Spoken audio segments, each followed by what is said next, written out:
suatu bibit peradaban itu kalau berhasil melewati abad kedua, biasanya dia akan tahan sampai abad ketujuh.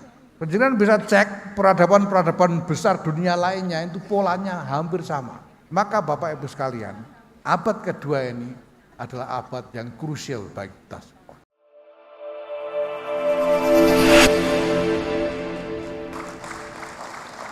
Nah Bapak Ibu sekalian, ini saya juga ingin dalam kesempatan ini mohon maaf karena sampai 6 bulan ini bulan ke-6 mulai akhir Januari kita dilantik, akhir bulan ke-6 ini belum cukup banyak produk-produk organisasi yang kami luncurkan. Karena selama 6 bulan ini kami berkonsentrasi pada pembentukan atau penyusunan desain dari agenda-agenda nasional yang hendak diluncurkan. Karena kami tidak ingin program-program itu dikeluarkan dalam bentuk kegiatan-kegiatan sporadis. Kita tidak mau. Kita mau ini menjadi setting yang sistemik secara nasional. Ketika kita bicara tentang sistem pelatihan kader, ini adalah sistem nasional. Ketika kita bicara tentang pengembangan sistem administrasi organisasi, ini adalah sistem nasional. Ketika kita bicara tentang misalnya program ekonomi, ini adalah agenda ekonomi nasional. Makanya ya jangan kaget kalau nanti angkanya jadi gede-gede. Untuk agenda pengembangan industri pangan Nahdlatul Ulama itu total valuasi sumber daya yang dilibatkan tidak kurang dari 46 triliun. Ini kalau omsetnya PCNU Kota Malang ini berapa kira-kira? Ada 500 miliar? Katakanlah 500 miliar. Kali 500 kabupaten kota seluruh Indonesia. Baru dapat berapa? Jadi ini kalau cuma dijumlahkan begitu saja tanpa menjadi sistem, itu tidak terlalu besar yang bisa dikonsolidasikan. Tapi ketika dikonsolidasikan secara nasional, desainnya ini jadi lebih dari sekedar penjumlahan. 46 triliun, jangan kaget. 45 triliun dalam 5 tahun itu kecil sekali. Kecil sekali. Dibandingkan misalnya bahwa APBN itu setiap tahunnya sekitar 3.500 triliun. Kalau NO ini separuhnya Indonesia, berarti yang menjadi hak warga NO dari 3.500 itu separuhnya. Seharusnya setiap tahun warga NO ini berhak atas 1.750 triliun. Karena separuh dari Indonesia. Jadi kalau 46 triliun itu kecil. Ini nasional. Semuanya kita desain sebagai sistem nasional. Nah, ini insya Allah ya dalam waktu dekat ini, kemarin misalnya untuk pelatihan kader kita baru bikin semacam piloting di 37 cabang di seluruh Indonesia. Insya Allah Muharram ini kita akan full, yang nantinya kalau jalan semua setiap tahun harus terjadi tidak kurang dari 2.800 kali pelatihan kader di seluruh Indonesia. Itu berarti 80 kali setiap minggunya atau 80 titik setiap minggunya. Ini pekerjaan raksasa. Nah, 6 bulan ini kami berkonsentrasi untuk menyiapkan desain dan infrastruktur bagi pelaksanaan program itu. Demikian juga yang lain-lain. Nah, yang saya minta dari PCNU Kota Malang, PCNU Kabupaten Malang, PCNU Kota Batu, dan PCNU lain di seluruh Indonesia sampai ke ranting, saya mohon mari kita berkonsolidasi bersama-sama. Saya tahu di sana sini masih ada ya impuls untuk berbeda kepentingan satu sama lain. Impuls untuk berbeda kepentingan satu sama lain itu normal. Namanya juga manusia. Sana sini ada yang sangat ngotot kepengen PKB, ada yang ngotot Golkar, ada yang ngotot PDI, itu wajar. Tapi lepas dari semua itu, mari berkonsolidasi secara nasional.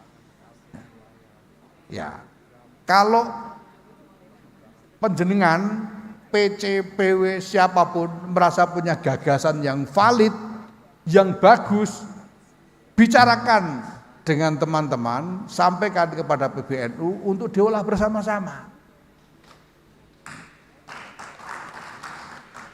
Jangan kemudian merasa karena ini lebih bagus daripada gagasannya PB ini saya punyain, lalu dijalankan sendiri-sendiri.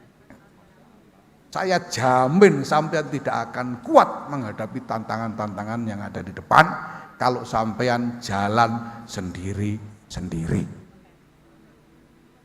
Ya, kalau soal begini kok orang NU apalagi santri harus diajari ya kebangetan. Kita ini baru bisa maksimal kalau kita jalan bersama-sama. Sampai hari ini ya Pak Sekjen nih masih kadang-kadang mengeluh, ini kok ada aja orang yang apa maunya nggak nurut ini. Karena dia biasa gimana lagi, ya, wakil gubernur 10 tahun lalu jadi sebelum itu menteri, sekarang jadi wali kota. Kalau lihat orang nggak nurut tuh gatelan dia. Kepengen macul aja gitu dia. Ya pertama ya saya bilang ya mungkin wajar karena produk kita belum keluar. Insya Allah kalau produk kebijakan PBNU ini sudah jalan, ya orang tidak akan bisa kok ngomong apa-apa. Karena apa? Ya orang mau menjadi anomali di tengah-tengah konsolidasi nasional itu cita-citanya apa? Kan nggak jelas ini. Mau mencapai apa? Ya, kalau PCNU Kota Malang lo mau jadi anomali dewe gitu, merasa karena di sini banyak habaib keramat sendiri seluruh Indonesia, lalu tidak mau berkonsolidasi bareng yang lain, bikin sendiri.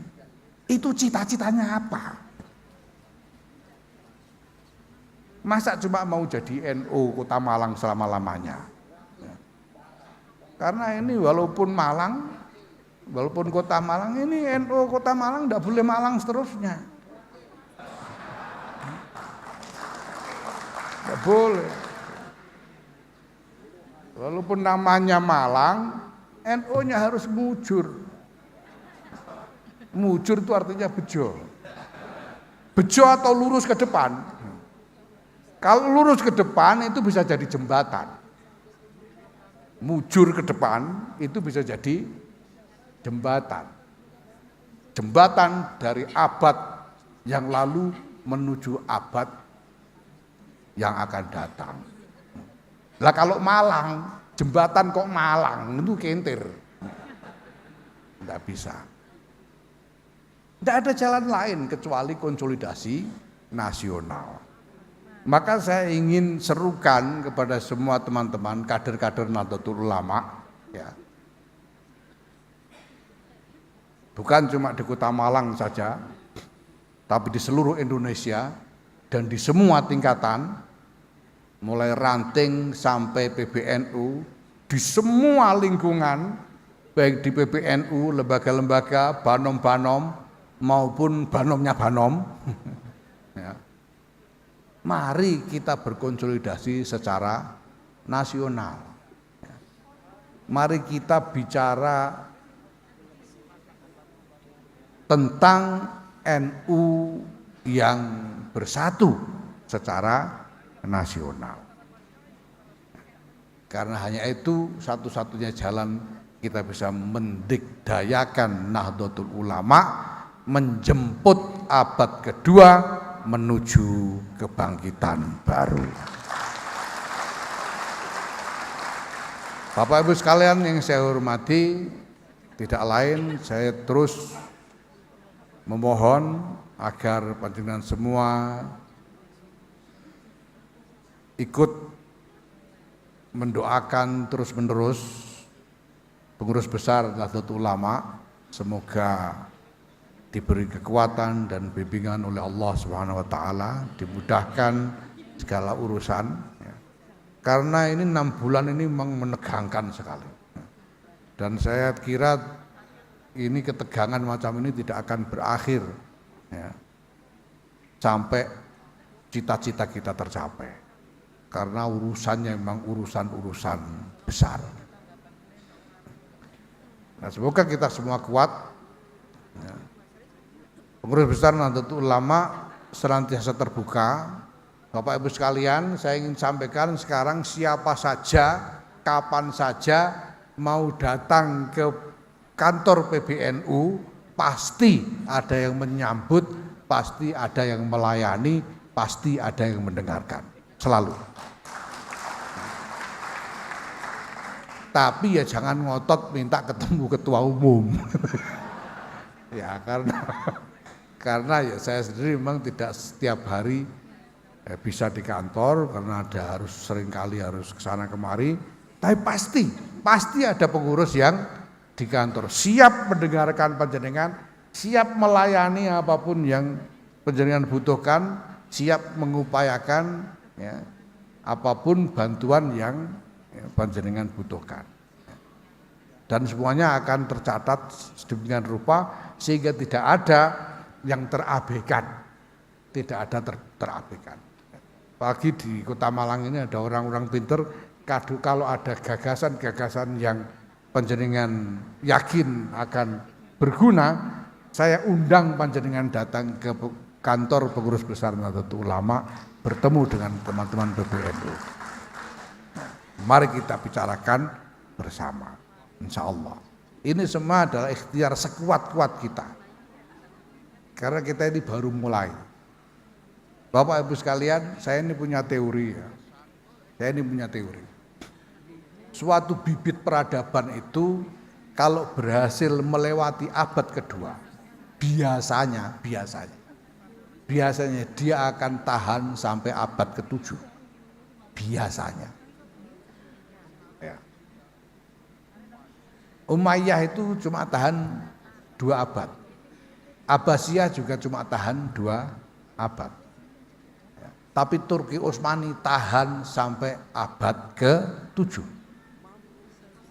Karena mampu melewati abad kedua. Majapahit itu cuma tahan 2 abad. Tapi Sriwijaya tahan 7 abad. Karena mampu melewati abad yang kedua. Panjenengan bisa cek peradaban-peradaban besar dunia lainnya itu polanya hampir sama. Mesir, Romawi, dan lain sebagainya. Maka Bapak Ibu sekalian, abad kedua ini adalah abad yang krusial bagi kita semua. Kalau kita berhasil melewati abad kedua ini 100 tahun lagi, berarti penerus-penerus kita, para Nahdliyin dan Nahdliyat masih punya kesempatan 500 tahun lagi, insya Allah. Maka pantas kalau sekarang kita jungkir balik ya. Ini Gus Ipul ini, sekjen ini walaupun masih harus ngurus 3 kecamatan itu, tapi beliau jungkir balik seminggu kadang 2-3 kali pulang pergi ke Jakarta. Dan itu kita anggap pantas. Karena kita memang sedang ngotot untuk memulai abad kedua ini dengan sekuat-kuat yang kita bisa.